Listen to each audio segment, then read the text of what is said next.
All right, we are back with One True Podcast. I guess officially a vodcast now. How about that? We're moving into the, I don't know, is that the 22nd century? I don't know. I just hope I'm ready for it. I mean, the people have been clamoring to see what we look like. That's why we're doing this, right? I hope they're not disappointed. we have faces for newspaper. Guys, Baylor moved to 6-0 last week with a homecoming win over Kansas. Very expected win. We all sat here and predicted that last week. Bears have their final bye of the season this week, and then it's off to Austin for probably the biggest road test of the year thus far. Baylor's defense really dominated against the Jayhawks. And, you know, other than a few third down hiccups against Oklahoma State, some lapses in the first three quarters of that Iowa State game, that defensive unit has really carried the Bears this season.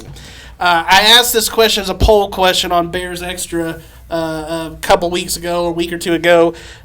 Which player on Baylor's defense do you feel like has been kind of their MVP thus far?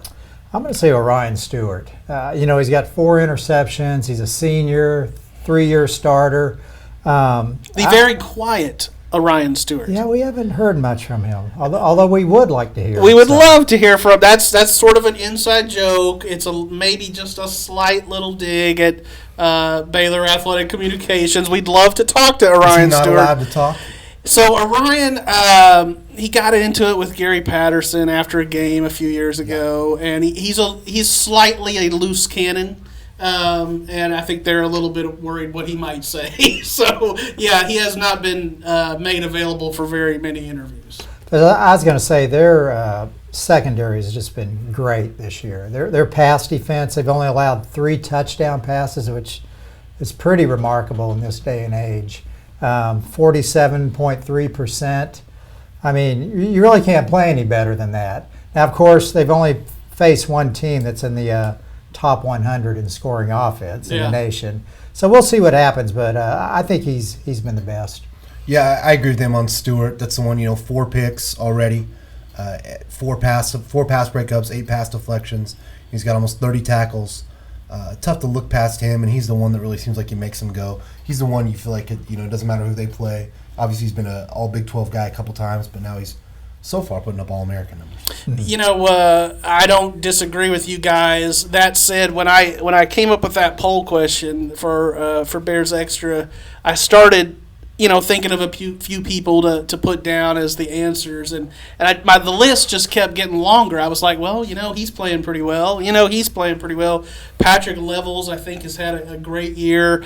Started out at nickelback when Trayvon Blanchard was hurt, and then played so well that when Blanchard came back, they still had to kind of find a spot for him out in the starting lineup. And, Taylor Young is a guy that brings such intensity and energy, kind of a real leader, I think, on that defense. And leading them in tackles again, too. Yeah, absolutely. And then, to me, Ryan Reed is a guy, he had an ankle injury, missed a game, but he's a guy, we've seen his journey, John. When he first got here, teams picked on Ryan Reed. Yeah. I mean, I think his name was an expletive for Baylor fans because he was burned a lot, and he has grown so much. He's so reliable now, and to the point where I asked you the other day, do you think Ryan Reed could play in the NFL? I mean, we'll see. We'll see. Yeah, had a great pick 6 in that Kansas game. So well, he's such a tough, resilient kind of guy. I mean, like you mentioned, he got picked on all the time, but he's pretty darn good now. Yeah, they don't even throw his way that much. Yeah. As mentioned, it is a bye week for Baylor again. We had one a couple weeks ago, and then we've got that 6-game gauntlet that they've got to run through.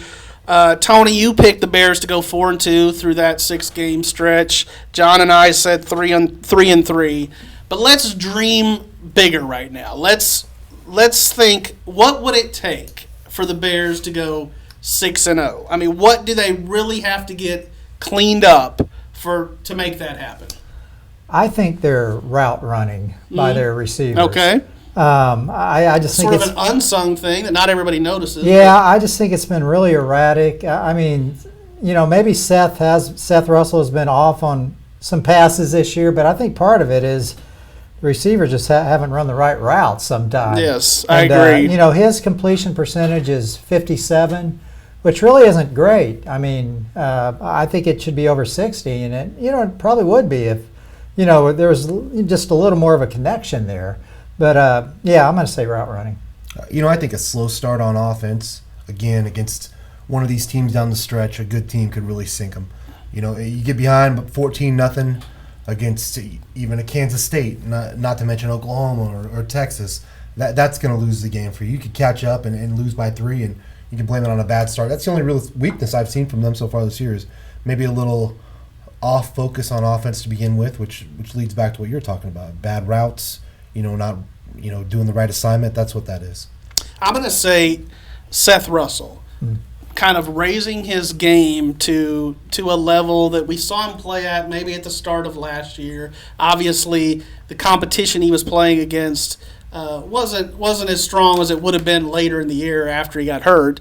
But if Seth can raise his level of play, and I do think that goes to very much what you said, John, it's not all on him. I mean, I think, Baylor has trumpeted up that nickname of wide receiver for several years here, and it's been something that they've, been able to back up on the field. Corey Coleman, Terrence Williams, Kendall Wright. I mean, the guys that they've had come through here have been great, and I think K.D. Cannon is great. But I do think that they're missing Coleman, and they're missing Jay Lee a little bit. These senior guys, or older guys, I should say. Coleman was a junior, but that have been there, have known that, and kind of, the thing that Seth has said a number of times is, we just got to get on the same page. We got to get on the same page. And, that's kind of funny because Baylor doesn't even use a written playbook. But, they're not quite connecting. And I think the Chris Platts of the world, I think it may be interesting to see Pooh Strickland get some more time. Mm-hmm. He's looked good when he's been out there. So just some of these younger receivers, if they can get on the same page, with Seth Russell, then I think he can elevate his play to another level. We've seen what he can do running the ball. I mean, he's a tremendous runner. Yeah. I mean, I think everybody holds their breath when he runs, but, that little flip that he had against Kansas was pretty sweet. Looked like Simone Biles. I give him a gold medal. Nice tweet you did. Yes, I did. I did tweet that out. So the rest of the country, actually, John, can you pat me right there on the back? Yes, thank you. Great tweet. Thank you. Well, the rest of the country is starting to figure out what I've known for a while, is that West Virginia is pretty dadgum good, right? I mean, the Mountaineers are still unbeaten. They shut down Texas Tech's offense in Lubbock last week. Ranked 25th in the country in scoring defense, which, I mean, that's saying something in the Big 12, which is pretty wide open. What do you like about this West Virginia team, and do you think they moved to 6-0 this week with TCU coming to Morgantown? Well, I really like their defense. I mean, who thought they would shut down Texas Tech like that in Lubbock? I mean, Patrick Mahomes, maybe he is a little hurt right now. But still, you go on somebody else's turf and shut them down like that. It's pretty remarkable. And they play this alignment, 3-3-5. They use a lot of disguises and blitzes. They really seem to throw off people. Mm-hmm. I mean, we've seen that when they've played Baylor there anyway. Right. I mean, it seems like Baylor's just a little out of sync when they play them. And I think that's true when they face a lot of offenses. So, and as far as TCU, I think they'll beat TCU in Morgantown. I just don't think TCU is quite as good as they've been, and I think West Virginia comes out with a win there. I'm kind of, let me say first, yes, I think they'll beat an average TCU team at home. I'm not ready to pat you on the back quite yet. Okay, that's fair. I've seen West Virginia, over the years do a lot of this where they have these hot starts, and I guess I'm not quite sold yet. They're a lot to me. They're a lot like Baylor, where they still have their tough games coming up, and I don't know this is a school really to invest your hopes and dreams in, just because I've seen them fall apart so many times, and know that they're not great down the stretch. They're not great at the end of the season traditionally. So It'd be a while before I'd jump on that boat.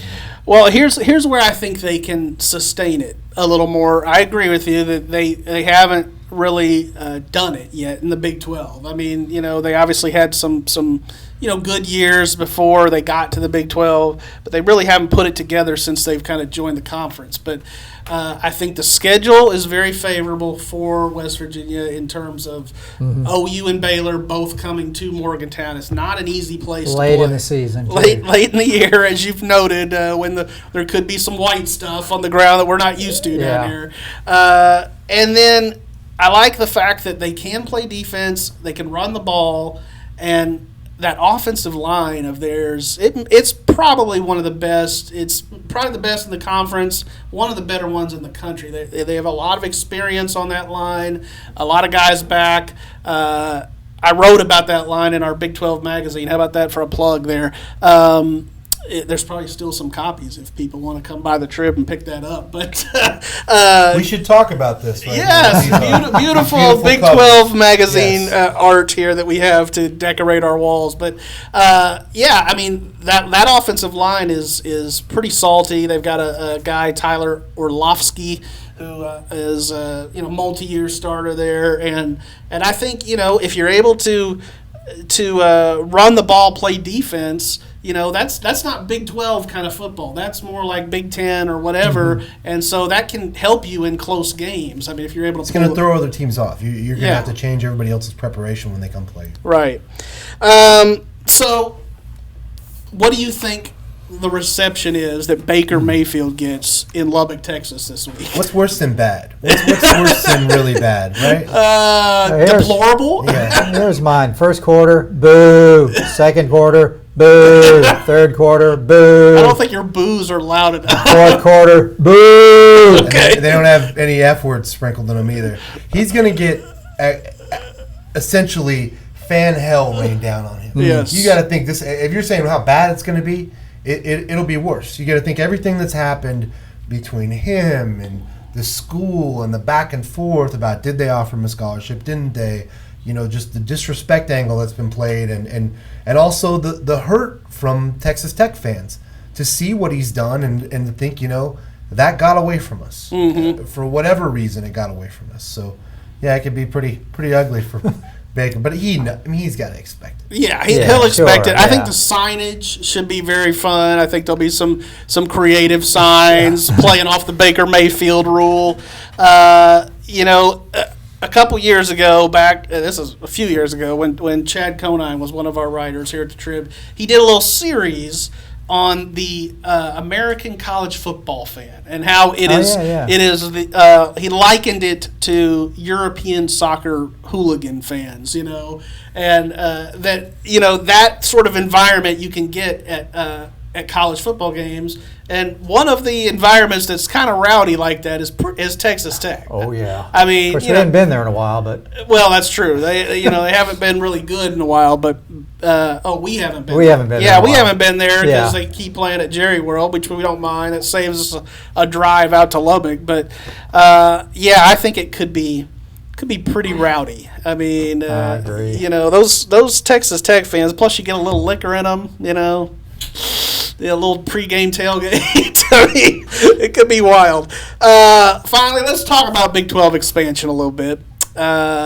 News came down this week. They did all these job interviews for 2 months, or several months now, interviewing these prospective schools, came up with a list of, 11 finalists, and then the decision comes out. They stand pat at 10 teams. Good decision, bad decision. What do you think? I think it's the worst decision they ever could have made. Really? I mean, like you said, they get all these teams to interview, do these job interviews, and then, we don't want you. We don't want you.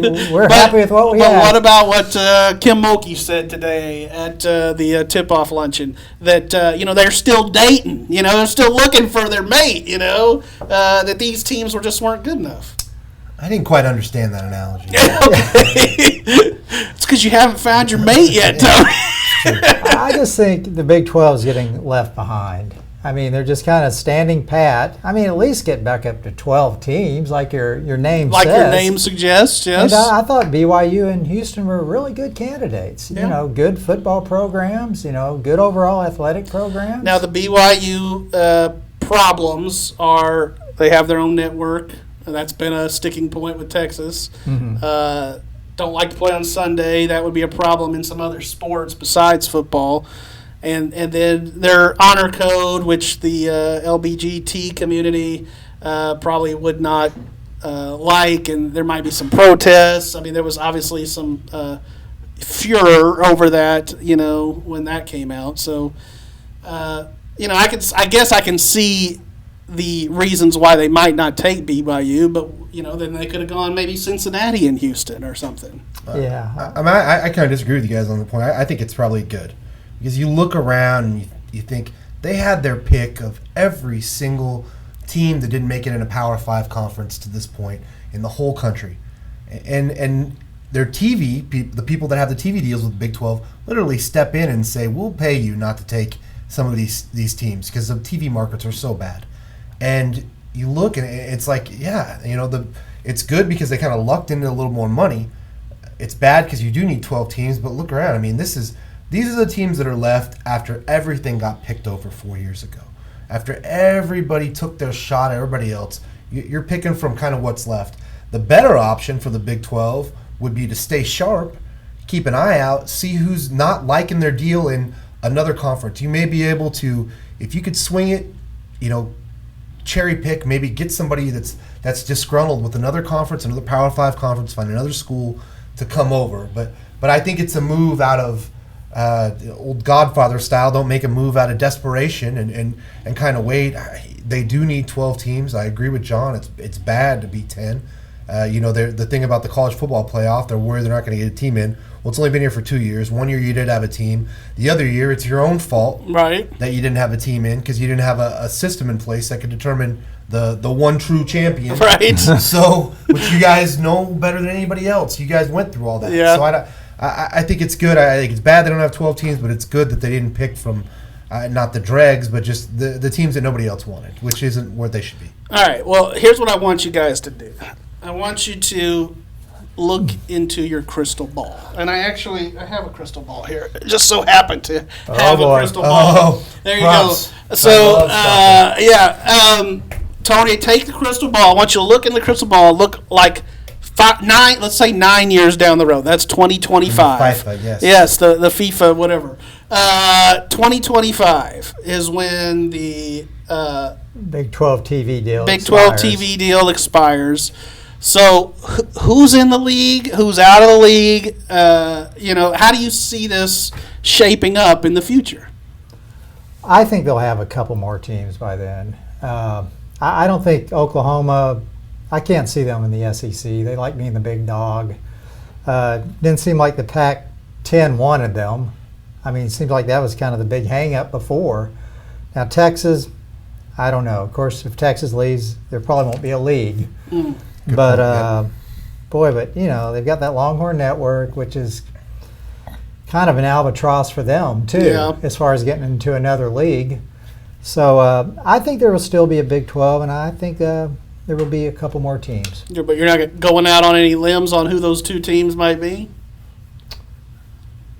I don't know. It's hard to say. It's a long time down the road. You know, I don't know that the Big 12 if will exist in 25 years. You know, I don't know that or not 25. 25. Yeah, I don't know that it'll still be around as we know it. It might be some. I mean, if they don't add, I mean, in the next 5 years, if they don't add two teams, you got to think they're going to cease to exist. I'm old school purist. I want them to get Nebraska back, and I know that they hate Texas so much, and they got this great deal with the Big Ten. I think they've so disenfranchised their fan base by being in the Big Ten. It's just ridiculous, and it goes back to, you know, money runs everything. Well, in this case, should it? They've established no rivalries within the Big Ten. Even a few years in, they've lost all, you know, cachet to their. You can't go drive to see them play if you're a fan anymore, and I hate that. That's the one school that really, it killed me when they left, and that I would, you in a dream world, 9 years from now, if they could pull something off to get them back, would it be Texas having to say, cut ties with the Longhorn Network? Maybe that would be the dove, that they put out there. But man, obviously there's so much hatred between those schools. They don't want that. But gosh, that's the one to me that would be the best fit. And you got to think, if you get a school like that back, then it'd be pretty easy to take a flyer on a Houston or a BYU or Cincinnati. But that's my Pollyanna.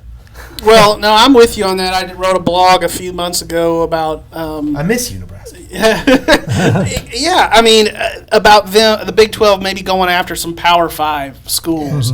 And I think that might be, this idea about standing pat is let's hang back. Let's not take some schools that, we're just not that hot about.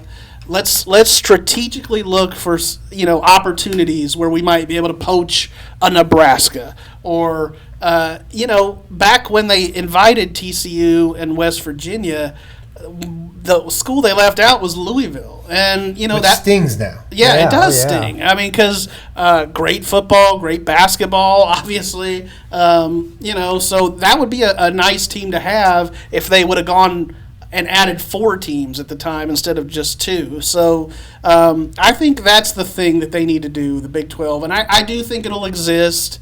I think, that they'll just need to strategically look for 2 teams that they can add. And, who knows with the Big 12? We've seen them backpedal before. We've seen them do it on the Baker Mayfield rule, on other things. They may end up just eventually inviting BYU in Houston. I mean, we could see them changing their minds. We all agree they look bad right now. Yeah, they look silly. Yeah, they really do. Right they do. All right, well, I got one more thing for you guys. You know how I like to throw you a few curveballs. And it's another prop, actually. How about that?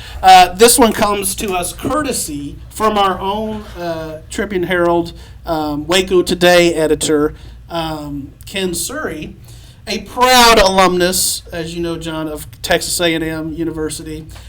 And even though this is the Big 12 podcast, I figured, why not talk a little bit. Oh, let me see if I can reach this down here. Holy crap. He's not going to be happy that I'm messing his prop up. Oh, boy. How about that? The Aggies have a big game this week. So let's break that down. Does A&M have any shot against Alabama? Boy, I tell you, Alabama is just so good. Yes. I mean, I didn't think. What is the line? It's like crazy. 17, I think. 17. That's what Alabama's favored by. Yeah. It's that game in College Station. Or no, it's in Tuscaloosa. I was really surprised they beat Tennessee that bad in Knoxville. Yeah. I mean, I thought they'd beat them, but boy, they just crushed them. Yeah. And now they're back home, and gosh, this might be the best team Saban's had. I mean, even though they have amazing. That's a pretty good one. Yeah. Well, even though they have a freshman at quarterback, I mean, he's good. Yeah, he is. Hurt is good, and gosh, what a team! But this A&M team's not bad. Oh, it's a good team, but they got the wrecking crew. It's back, Johnny. Is that what they're saying now? Well, they've got a defense. They've got a legit their defense is pretty good. I think Saban is going to take this opportunity to show that Oklahoma film. I wonder how much A&M film they've actually watched. I bet they've watched Knight dice them up in that bowl game. Was it 2 or 3 years ago that made Trevor Knight seem like a first-round draft pick? My guess is that's almost probably been shown as much as regular A&M film in Tuscaloosa this week. I bet, has taken this and just said, let's look at this guy. You guys can't compete with this quarterback. He's trying to get this guy killed on Saturday. Yeah. I don't think Alabama covers that spread. I think it's going to be closer than 17. I think this A&M team is legit. They've impressed me. That said, I still like Bama to win at home. I just think it's going to be closer than the spread. That's the last SEC team to go into that. Oh, that's true. Tuscaloosa and win was Johnny That's right. Football. Johnny coming out party. Johnny Football. Right. Yeah, that's how we eventually gave you the name Johnny Sport Writer. How about that? Johnny Newspaper. Johnny Newspaper. Yeah. Johnny Newspaper. That's right. Well, thanks for joining us here on the podcast. Thank you. What was that all about? Mean to that little dog.